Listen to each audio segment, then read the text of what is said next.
Secundaria, tercer grado. Matemáticas. Teorema de Pitágoras. Justificaciones.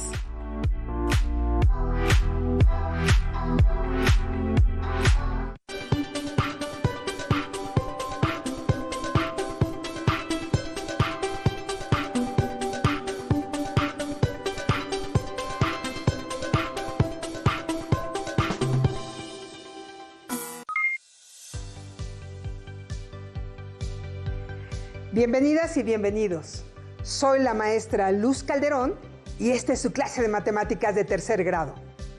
Es un gusto estar nuevamente con ustedes para desarrollar otro interesante tema.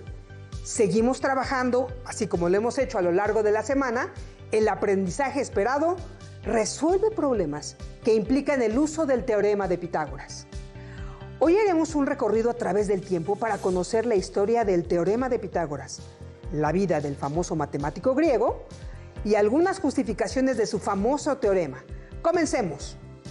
Para esta sesión necesitarán el siguiente material: hojas tamaño carta, lápiz, goma, tijeras, colores, regla, escuadra y pegamento, que emplearán para hacer algunas actividades después de que hayan visto la clase. Si tienen discapacidad visual, preparen hojas Leyer, punzón y regleta. Esta semana han aprendido que el teorema de Pitágoras establece lo siguiente: en cualquier triángulo rectángulo, el cuadrado de la hipotenusa es igual a la suma de los cuadrados de los catetos. Veamos el siguiente video. En un triángulo rectángulo como el de esta figura, con un cateto de longitud A, otro cateto de longitud B y la hipotenusa de longitud C, se cumple que A al cuadrado más B al cuadrado es igual a C al cuadrado. Pero comencemos aprendiendo un poco de la vida de la persona cuyo nombre ahora conocen por su famoso teorema. Me refiero, por supuesto, al gran matemático griego llamado Pitágoras. Pitágoras nació en el año 570 antes de nuestra era, en la isla griega de Samos, en el este del mar Egeo. Desde muy joven se apasiona por el maravilloso mundo de los números. Así fundó en Crotona, Italia, una escuela dedicada al estudio de las matemáticas, la cual tuvo, por cierto, muchos seguidores y que fue conocida con el nombre de Escuela Pitagórica. En la escuela pitagórica, los conceptos de número, triángulos y la idea abstracta de prueba era lo más importante. Sin embargo, también se estudiaba astronomía, filosofía y ciencias naturales. A los miembros de esta comunidad tan especial se les dio el nombre de pitagóricos. Uno de los maestros más importantes en la educación de Pitágoras fue Tales de Mileto. ¿Se acuerdan de él? En una sesión anterior platicamos de cómo Tales de Mileto pudo medir la altura de una de las pirámides de Egipto, utilizando la semejanza de triángulos y la sombra proyectada por la pirámide. Bueno, pues fue el mismo Tales quien introdujo a Pitágoras a las ideas matemáticas y a la astronomía. Pitágoras, al igual que Tales, viajó por Egipto y Mesopotamia.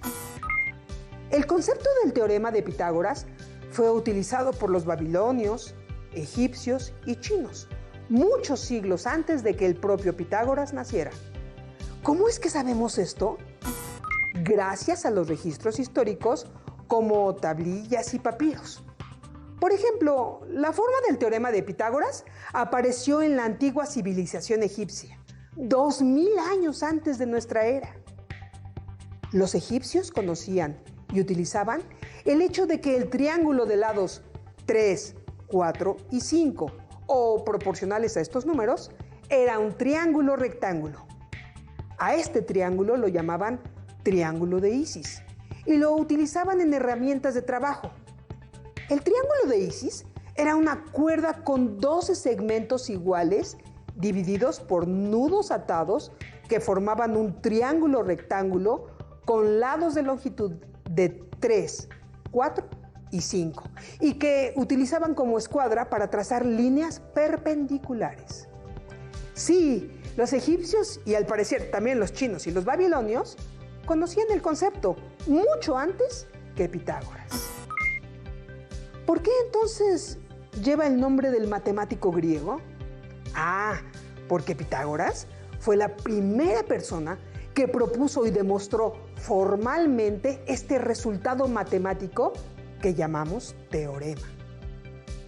En matemáticas, un teorema debe ser verificado a través de pruebas, es decir, a través de argumentos lógicos que muestran que es verdadero.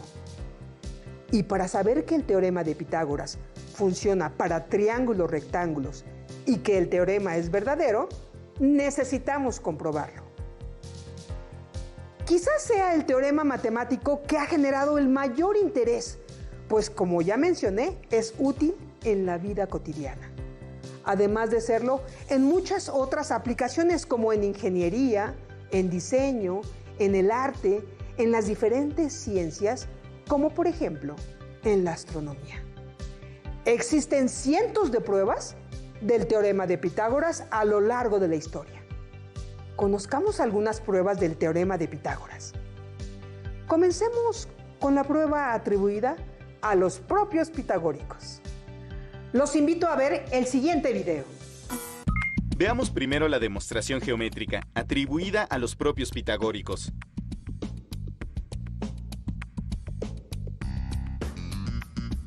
Observa bien la siguiente imagen. El lado del cuadrado coincide con la hipotenusa de longitud C de un triángulo rectángulo, con catetos de longitud A y B, respectivamente. El área del cuadrado es C al cuadrado. Pon atención en las áreas que se forman ahora. ¿Te diste cuenta qué ocurrió? ¿Qué dimensiones tienen los cuadrados que se formaron ahora?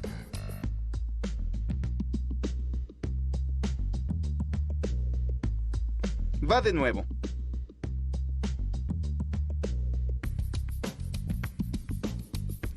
El cuadrado original se separó en dos cuadrados, con área A al cuadrado y B al cuadrado, respectivamente. Entonces, C al cuadrado es igual a A al cuadrado más B al cuadrado. ¿Cambiaron las áreas de los triángulos al ordenarlos de una manera diferente?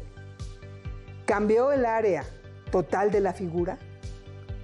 ¿Podemos concluir entonces que el área del cuadrado inclinado es igual a la suma de los cuadrados pequeños? Conozcamos ahora la prueba del teorema de Pitágoras por el matemático y astrónomo indio Bhaskara II, quien nació en el año 1114 de nuestra era. Prueba de Bhaskara, India, siglo XII.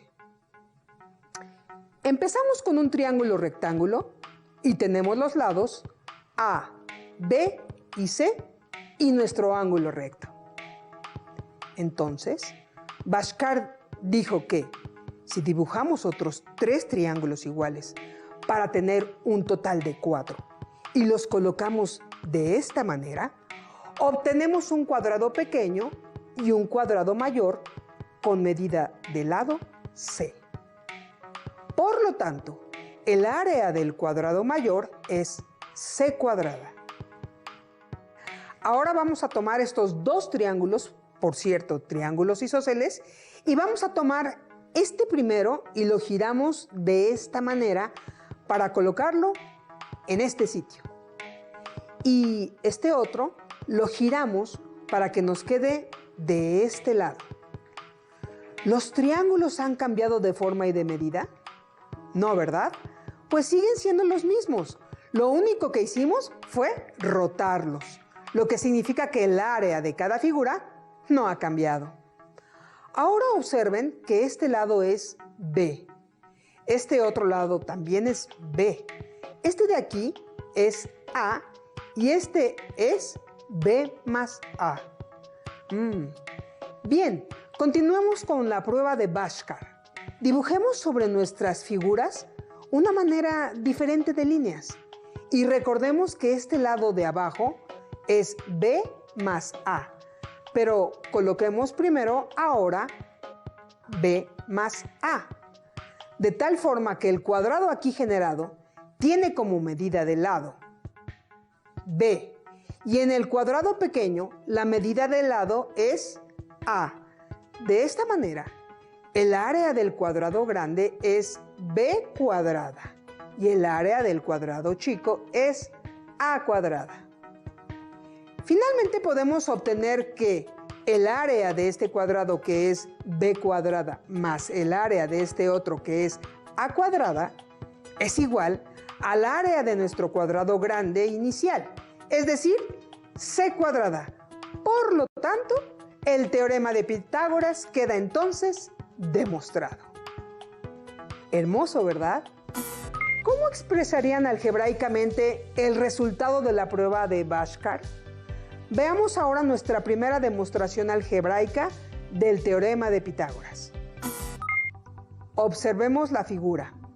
A partir del triángulo rectángulo original, se construyó el cuadrado del lado C. El cuadrado del interior mide A menos B. El área del cuadrado grande es C cuadrada. El área del cuadrado chico es A menos B al cuadrado. El área de uno de los triángulos rectángulos es A por B entre 2. Por lo tanto, el área de los 4 triángulos es 4 por A por B entre 2. Desarrollando el binomio al cuadrado y realizando las operaciones obtenemos, y simplificando obtenemos el teorema de Pitágoras.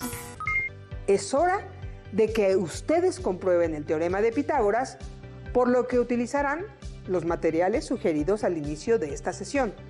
¿Listos? Bien, comencemos.